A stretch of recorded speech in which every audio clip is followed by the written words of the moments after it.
I'm a urban legend. South Central in a certain section. Blessings held me down at times I seem reckless. F it. Got an L but got a money making nip. Straighten out my jewelry on my bitch dresser. Testing 1 2 3 and welcome to a new episode of ToniApproved. Okay, so I wanted to do a tribute video to the late and great Nipsey Hussle for all of his contributions that he has contributed to our community. I can be honest, when it comes to Nipsey Hussle, I knew him mostly because he was with Lauren London. I'm a huge fan of hers. Paying attention to him more once he actually got with her. I'm sad to say that I didn't realize that he was so inspirational and that he really had his head on straight. I knew he was down for the cause in some type of way because Beyonce used to always post pictures of him and Lauren London on her website when she was on the Run tour and her previous show, if I'm not mistaken, whenever she did her LA shows. There's a meme that's been going around. It's called the 7 Money and Ownership Lessons by Nipsey Hussle. And I actually wanted to react to that and go through all 7 of them and see exactly what they meant to me and how I could apply them and what my opinion on them would be. Some of the terminology I did have to do a little research on prior to making this video, so I'll be able to elaborate on that a little bit more. Please do not judge my note cards. Yes, they say ToniApproved on the backside. We're speaking this into existence from when I actually have my syndicated program. Okay, let's start with number 1.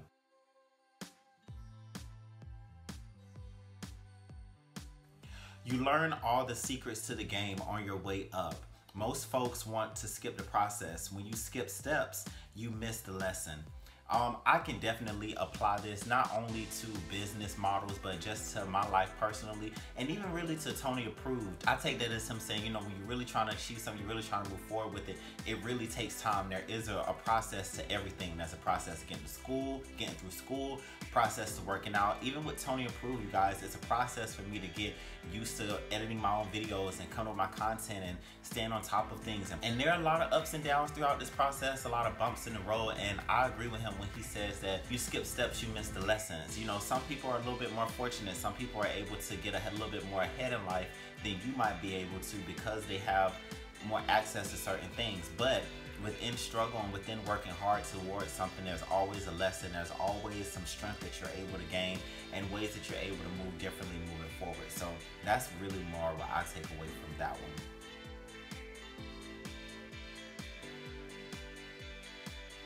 It isn't cool to be in a club spending all of this money or having cars or jewelry when you don't own any real estate or a fourplex. If the answer to that question is no, you're not a real hustler.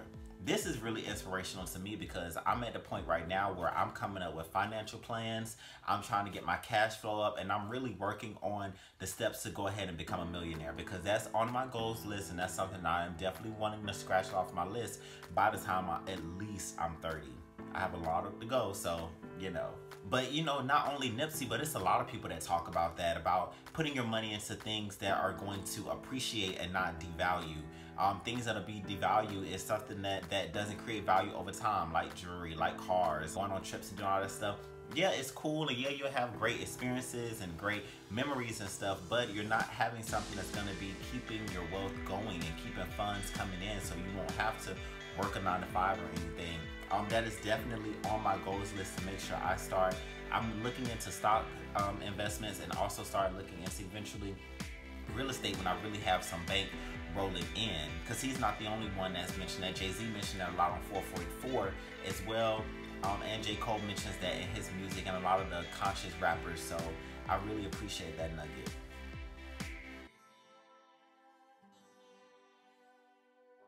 The new mindset is we don't want advances, we want equity. We don't want one-off endorsements, we want ownerships.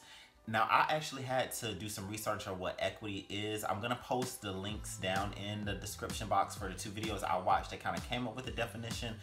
Basically, it sounds like equity is the difference between a value amount of something versus the amount that you actually own it.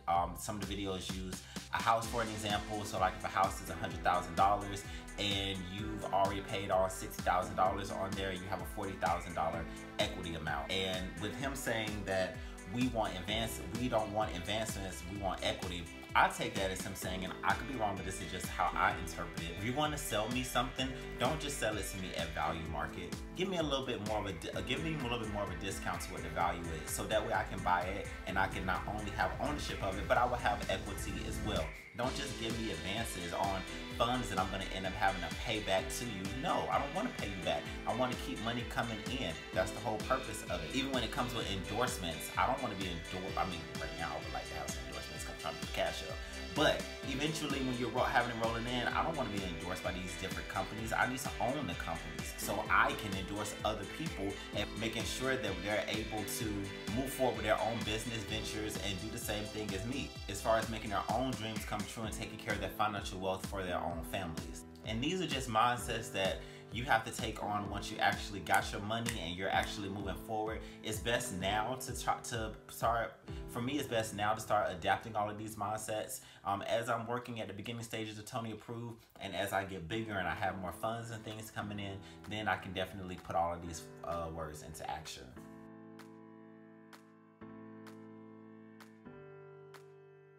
Biz models are built around our cultural currency. They develop a platform, implement structure, and bring us in to raise the value.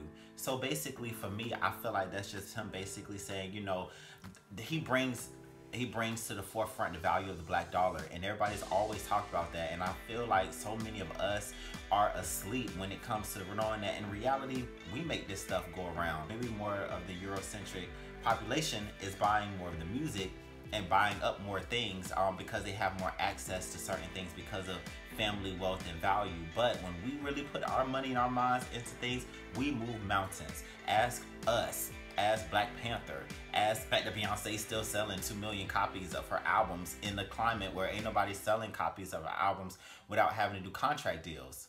There is power in our money, and we need to start coming up with our own business plans, investing into our own businesses, and making our own businesses grow.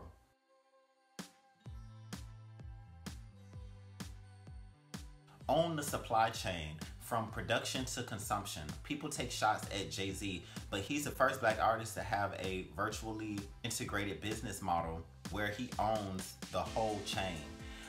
For that takes me more to him basically talking about the fact that Jay-Z owns all of his masters to his music, which would be the production, and he set up different business ventures like Tidal, which is a streaming app, which would be for the consumption of music. He owns all of it, so he's getting funds coming in from whenever you're playing your music, and he's giving himself a platform to play his music and getting all of the funds coming in from that platform as well. That's just having a business mind and being savvy. When you're moving into whatever it is that you want to do, you want to own whatever it is that you're producing and own whatever the platform it is, or whatever way you're dispersing, right? That you're own whatever way that you're dispersing your goods. And these are certain things that unfortunately us in the Black community aren't always taught, or weren't really taught when we was younger, for us to be able to move forward in life. You know, we were too busy fighting for equality and keeping our family together, and then we had of course the whole crack and drug epidemic. It's been a lot, but you know, I'm so thankful for people like Nipsey Hussle and other people who are shedding the light to all of the people, shedding a light on how we create wealth and create businesses, and also letting us know, hey, you know, this ain't for the lazy ones. If you really want this information, you're gonna have to look it up, and you're gonna have to be paying attention for it.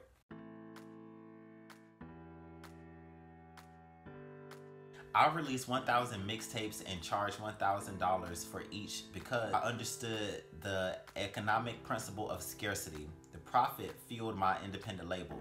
Now I had to look at what he meant by scarcity. I'll leave a link in the description column with a description of that video. But basically with scarcity, it's when something is of high demand but only a little bit of it. So let's just say the video used for an example, if there are 16 students in a class and there are only 6 seats, you have to come up with some type of system for for 6 students to be able to use all 6 seats, and for them to be able to rotate it out as they go to certain classes. I might not have did the best way of explaining that, you guys, but what I take away from Nipsey when he's explaining that is the fact that you have to put out there that your product is quality and high demand, not create much of it, but requires some major funds to be able to come in. And if people are really messing with you, or if whatever you're selling is really true quality, trust me, people gonna spend their money, because people will spend their money on stuff that's quality, excuse me, knowing that they got their money's worth. You know, that to me, that speaks on like exclusivity and stuff like that. That's my goal. I eventually want to be very exclusive when it comes to ToniApproved and the different things that I'm doing. And you got to have the belief system that whatever it is that you have or that you're working on is valuable, is worth it. You can't be scared. You can't be scared to ask for what it is that you want. Even if people in the naysayers saying, "Oh, that's too much," da da da da da. Fine, if it's too much, go on to somebody who really got money. Because guess what? All the ones that's crying about this is too much, once they see about 6 or 7 other people with it, they gonna scrape their coins up together and they gonna try to get it as well.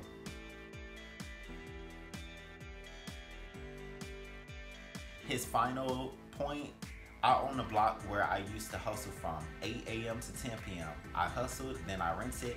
Now me and David Gross own it in Crenshaw. I think that's so dope that he actually made it to the point where he was able to buy back the block that he actually used to hustle for. And that just goes to a bigger, you know, message. Once you finally get to a level where you're financially wealthy, you're really able to affect change, take it back to your community, help other people. If God bless you to be able to make it to a place of success, reach back and pull some other people up. This actually made him a huge example. This actually plays into him being a huge positive example in LA and why he's getting so much respect now in his untimely death. I'm definitely thankful for all of the clips and all of the inspirational thing that's been circulating when it comes to Nipsey, because it allows his message to be heard sometimes. Just wanted to send some words of encouragement. Y'all stay focused, y'all keep working hard, believe in yourself, prove everybody that doubts y'all wrong, show up every day, stay pure, keep your heart pure, stay motivated, stay inspired, show love to your people. From Nipsey Hussle. I think the biggest lesson I've taken away from Nipsey's death is to always put care and quality into whatever it is that you're working on, whatever it is that you're doing, because you never know what the course is. I'm pretty sure Nipsey in his mind saw him being one of the biggest things in the world, and his death is going to amplify a lot of the great things that he was working on. So even though he didn't get a chance to see how big he would have actually became, everything he saw in his brain and his mindset is actually coming true. This is so sad, man. I pray for Lauren London. I pray for everybody I pray for his kids. I pray for everybody that's closely connected with this. You guys, death is no joke. And this one, everyone is really definitely feeling it. You guys, if you guys took any type of inspiration from this video or like the elaborations that I made on Nipsey's model of business ownership, you guys go ahead and like and subscribe. You guys, leave me a comment down in the comment section. I want to see what is it that Nipsey has possibly said, you guys. What's something that you guys have taken away from Nipsey Hussle when it comes to his inspiration and his insight on certain things? This business model, do you guys think that you'll be able to apply it? How do you guys think it'll apply? What do these statements mean to you? I would love to read and hear exactly what you guys have to say. We have to protect our icons and our legends and the ones that's really trying to implement major change by any cost, you guys. We've got to do better. And I pray as we continue to move forward, we won't ever find ourselves in tragic situations like this, where an individual who is fighting so hard for success and for change actually ends up losing his life to the lifestyle that he was fighting so hard to move forward. Nipsey Hussle, definitely rest in paradise. Thank you so much for everything that you've done for our community. And until next time, God bless you guys and be safe. You mean just I know there's idea? property, there's clothing. Yeah, I think I just rap about all my business things I do.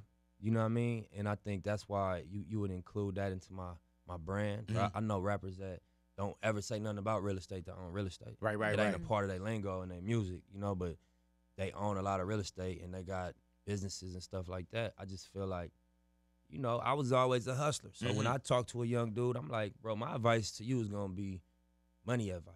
I ain't going to get philosophical, get religious advice. Bro, get you some money, you're going to feel different. Straight up. You might even, all that other advice I could have gave you, this is the short version. You know, get you a couple dollars, man. You're going to feel different.